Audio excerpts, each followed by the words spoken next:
കൊട്ടാരത്തിൽ ശങ്കുണ്ണി. ഐതിഹ്യമാല എന്ന ഗ്രന്ഥത്തിൻ്റെ കർത്താവാണ് കൊട്ടാരത്തിൽ ശങ്കുണ്ണി. 1855 മാർച്ച് 23 കോട്ടയത്തിനടുത്ത കോടിമതയിൽ കൊട്ടാരത്തിൽ വാസുദേവനുണ്ണിയുടെ രണ്ടാമത്തെ പുത്രനായി ജനിച്ചു. ഭദ്രകാളിത്തീയാട്ട് നടത്തുന്ന തീയാട്ടുണ്ണി സമുദായത്തിലായിരുന്നു അദ്ദേഹത്തിൻ്റെ ജനനം. യഥാർത്ഥ പേര് വാസുദേവൻ. അച്ഛൻ്റെ പേരും ഇതുതന്നെയായിരുന്നതിനാൽ ആദ്യം തങ്കു എന്നും പിന്നീട് തങ്കു മാറി ശങ്കു എന്നും വിളിപ്പേര് വന്നു. ജാതിപ്പേരായ ഉണ്ണി ചേർത്ത് പിൽക്കാലത്ത് ശങ്കുണ്ണി എന്നു പ്രസിദ്ധനായി. 10 വയസ്സുവരെ ആശാന്മാരുടെ വീടുകളിൽ ചെന്ന് പഠിച്ചു. 17ാമത്തെ വയസ്സിൽ മണർകാട്ട് ശങ്കരവാര്യരിൽ നിന്നും സിദ്ധരൂപം പഠിച്ചു. പിന്നീട് വയസ്കര ആര്യൻ നാരായണൻ മൂസതിൽ നിന്നും രഘുവംശം, മാഘം, നൈഷധം തുടങ്ങിയ കാവ്യങ്ങളും സഹസ്രയോഗം, ഗുണപാഠം, ചികിത്സാക്രമം, അഷ്ടാംഗഹൃദയം തുടങ്ങിയ പാരമ്പര്യ വൈദ്യശാസ്ത്ര ഗ്രന്ഥങ്ങളും പഠിച്ചു. 1881 ഗൃഹഭരണം ഏറ്റെടുക്കേണ്ടി വന്നതോടെ ഗുരുവിനെ വിട്ട് പഠനം സ്വയം തുടർന്നു. കുഞ്ഞിക്കുട്ടൻ തമ്പുരാൻ്റെ നിർബന്ധത്തിന് വഴങ്ങിയാണ് 36ാമത്തെ വയസ്സിൽ സുഭദ്രാപഹരണം മണിപ്രവാളം എഴുതിയത്.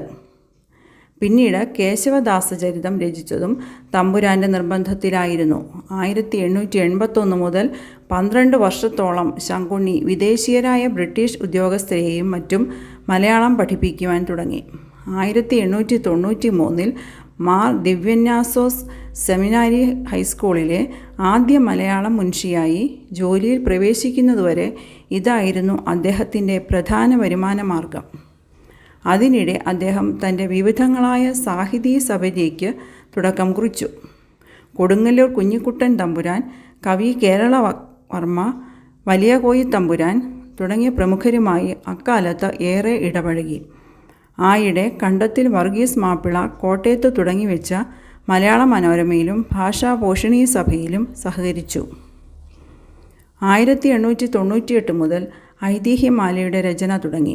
വർഗീസ് മാപ്പിളയുടെ പ്രേരണ മൂലം മനോരമയിലും ഭാഷാപോഷിണിയിലും ഖണ്ഡശ പ്രസിദ്ധീകരിക്കാനായിട്ടായിരുന്നു ഐതിഹ്യമാല തുടങ്ങിവെച്ചതെങ്കിലും പിന്നീട് ഏതാണ്ട് ശങ്കുണ്ണിയുടെ മരണം വരെ രചന തുടർന്നു പോന്ന ഒരു പുസ്തക പരമ്പരയായി ഐതിഹ്യമാല മാറി. 1904 കൊച്ചി രാജാവ് കവിതിലകം എന്ന സ്ഥാനം സമ്മാനിച്ചു.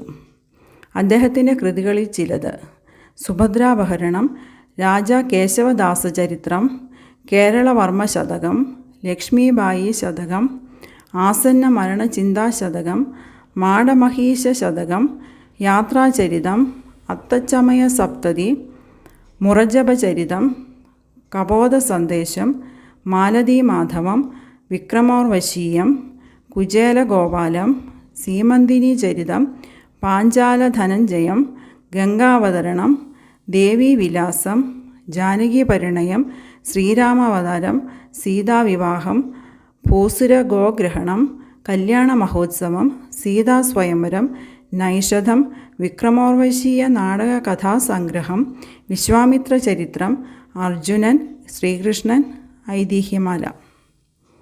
1968 കൊട്ടാരത്തിൽ ശങ്കുണ്ണി സ്മാരക സമിതി കോട്ടയത്ത് രൂപം കൊള്ളുന്നത്. അന്ന് മലയാള മനോരമ ചീഫ് എഡിറ്ററായിരുന്ന KM ചെറിയാനായിരുന്നു സമിതിയുടെ ആദ്യ പ്രസിഡന്റ്. സാഹിത്യ പ്രവർത്തക സഹകരണ സംഘം സെക്രട്ടറിയും സമിതി വൈസ് പ്രസിഡന്റായിരുന്ന DC കിഴക്കേമുറിയുടെ പ്രത്യേക താൽപ്പര്യമനുസരിച്ച് പുസ്തകത്തിൻ്റെ പുതിയ പതിപ്പ് കൊട്ടാരത്തിൽ ശങ്കുണ്ണിയുടെ 120ാം ജന്മദിനത്തിൽ സംഘത്തിലൂടെ പുറത്തുവന്നു. ആ പതിപ്പിൽ നിന്ന് ലഭിച്ച ആദായം കൊണ്ട് സ്മാരക മന്ദിരത്തിൻ്റെ പണി തുടർന്നു നടത്തുകയുണ്ടായി. 1978 മുതൽ എല്ലാ വർഷവും ഏപ്രിൽ 4 കൊട്ടാരത്തിൽ ശങ്കുണ്ണിയുടെ ജന്മദിനം സമിതി ആഘോഷിച്ചു വരുന്നു.